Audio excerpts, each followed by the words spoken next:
चुड़ैलों के किस्से तो कई सुने, पर जब कोई कर्मों और अभिशाप से चुड़ैल बन जाए तो हैरतअंगेज अनहोनियां जन्म लेती है। ऐसी ही अनहोनी मेरी सहेली रीटा के साथ हुई थी आज से कुछ साल पहले। रीटा अपनी माँ के साथ असम में रहती थी। रीटा की माँ को काले जादू में महारत हासिल थी। उसकी माँ लोगों पर काला जादू करती और ज्यादातर मार भी डाला करती। हर अमावस की रात को रीटा की माँ जंगल में एक जगह बनाकर अपने काले जादू को अंजाम देती थी।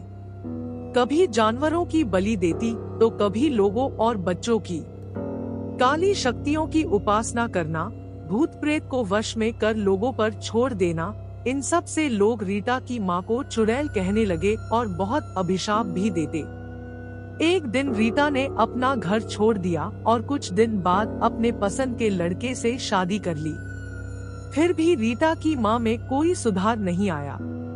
अपनी काली शक्तियों के दम पर रीटा की माँ ने सारी हदें पार कर दी और वो दुनिया पर राज करना चाहती थी। इसके लिए वो कई और मासूम लोगों और बच्चों की बलि देने लगी।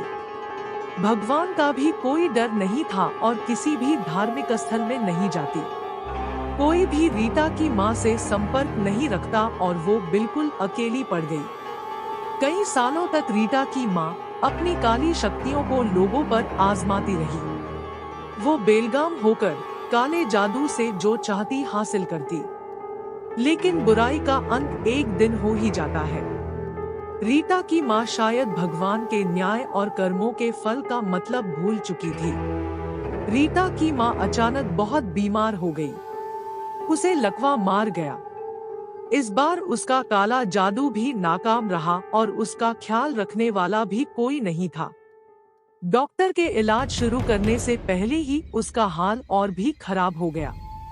जितनी भी आत्माएं और भूत प्रेत को उसने अपने वश में किया था, वह सारी काली शक्तियां उस पर ही भारी पड़ गई। जितने भी मासूम लोगों और बच्चों की बलि उसने दी थी, उन सब की आत्मा अब रीटा की माँ के शरीर को नोचने लगी थी। धीरे धीरे उसके शरीर में कीड़े पड़ गए। ऐसी औरतें जो खुद काला जादू करती हैं, उनकी छवि एक शापित चुड़ैल जैसी हो जाती है।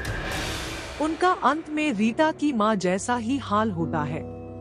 किसी भी डॉक्टर ने रीटा की माँ का इलाज करने से मना कर दिया। लोग दूर से उसकी हालत देख के कहते, इस चुड़ैल का यही हाल होना चाहिए। अब सारी काली शक्तियाँ इससे ही लिपट गई है। भगवान की लाठी में आवाज नहीं होती। कुछ दिन बाद तड़पते हुए रीटा की माँ ने दम तोड़ दिया।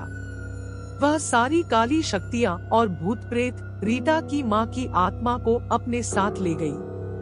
ब्रह्मांड में सारी अच्छी बुरी शक्तियाँ घूमती हैं। काला जादू करने वालों को अंत में यही काली शक्तियाँ घेर लेती हैं, क्योंकि कुदरत के अपने नियम हैं इंसाफ करने के। सो आई होप गाइस आपको यह हॉरर स्टोरी अच्छी लगी होगी।